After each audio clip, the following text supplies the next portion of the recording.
Hi kids, do you know how cold the desert gets on winter night?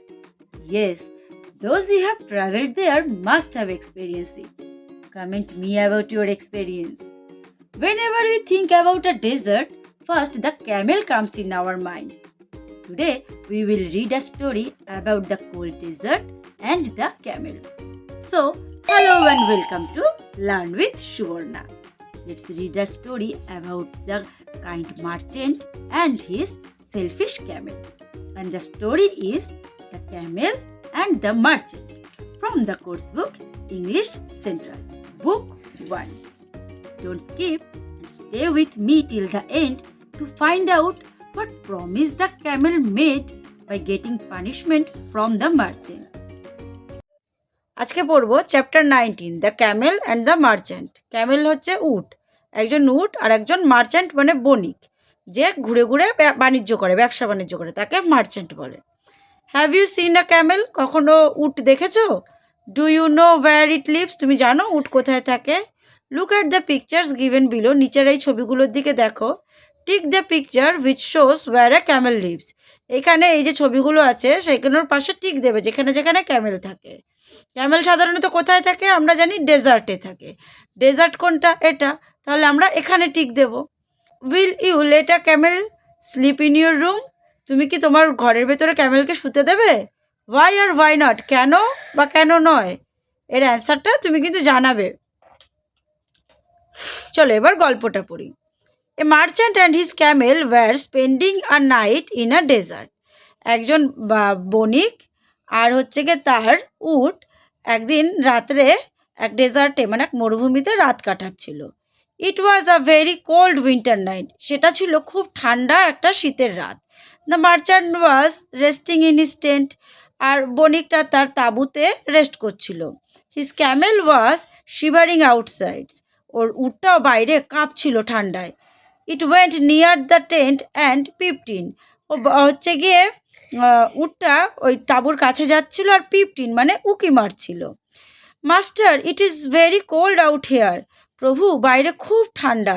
Please allow me to put my head inside your tent said the camel. Camel বলল, please আমাকে আমার মাথাটা আপনার টেন্টের তাঁবুর ভেতরে ঢুকাতে দিন। The merchant was a kind man, বণিকটি খুব দয়ালু মানুষ ছিল। He felt sorry for the camel, ও উটের জন্য খুব দুঃখ হলো। He agreed to his request, সে ওর অনুরোধটা রাখার জন্য রাজি হয়ে গেল। আফটার সাম টাইম, কিছু সময় পর, the camel spoke up again, উটটি আবার বলে উঠল, master please allow me to put my neck inside your tent. প্রভু দয়া করে আমার গলাটা আপনার তাঁবুর ভেতরে ঢোকাতে দিন। Once again the master felt sorry for the camel, আবার সেই তার প্রভুর আর কি ওই মার্চেন্টের ওর জন্য খুব দুঃখ হলো। He said, all right you may put your neck inside too, ঠিক আছে তুমি তোমার ঘাড়টাও বা তোমার গলাটাও তাঁবুর মধ্যে ঢোকাতে পারো।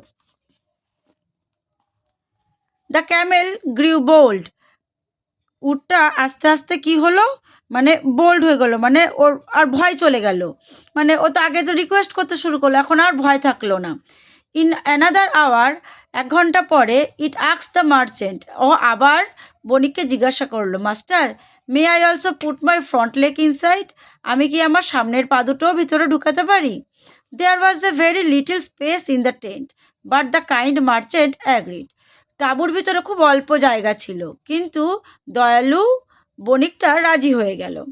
সুন দ্য ক্যামেল আক্স the merchant if he could put his hump inside, শীঘ্রই ক্যামেল মানে উটটা আবার বণিককে জিজ্ঞাসা করলো ওর হাম্পটা কি ভেতরে ঢুকতে পারে। হাম্প হচ্ছে উটের পিঠের একটা কুচ থাকে না উঁচু মতো, উটের পিঠে যে কুচটা থাকে, তাই বলল যে হচ্ছে গিয়ে তাড়াতাড়ি সে বণিককে বলল, আমি কি আমার ওই হাম্পটাও তোমার তাঁবুর ভেতরে ঢুকাতে পারি? Then he wanted to put his body inside, তারপর সে তার শরীরটাকে ভেতরে ঢুকাতে চাইলো। Finally the camel asked if he could come inside the tent completely, তারপরে শেষে হচ্ছে গিয়ে উটটা তার প্রভুকে জিজ্ঞাসা করলো সে কি পুরোপুরি তাঁবুর ভেতরে ঢুকে আসতে পারে। Each time the merchant agreed, প্রত্যেকবারই বণিকটা রাজি হলো। The tent was too small to hold both of them together, তাঁবুটা খুবই ছোট ছিল যে ওর ভেতরে দুজনকে একসঙ্গে ধরতো না। They were unable to move now, ওরা এবার আর নড়াচড়া করতে পারছে না। So the selfish camel told his master to sleep outside. তারপর ওই স্বার্থপর উটটা তার প্রভুকে বলল যে আপনি তাহলে বাইরে গিয়ে ঘুমান। This made the merchant very angry.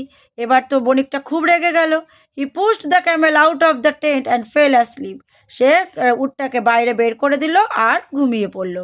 The camel spent the cold night outside the tent. আর সেই উটটা সারা রাত বাইরে, তাঁবুর বাইরে কাটালো।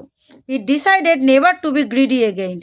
আর সে নিজেকে যে ঠিক করলো আর কোনোদিনও সে কোনো কিছুর উপরে লোভ করবে না। So kids, do you learn what selfishness leads to? That's why we must be kind to a person who helps us, though the help is little, and be satisfied whatever help we receive. See you soon with another lesson. Till then, bye bye and stay happy.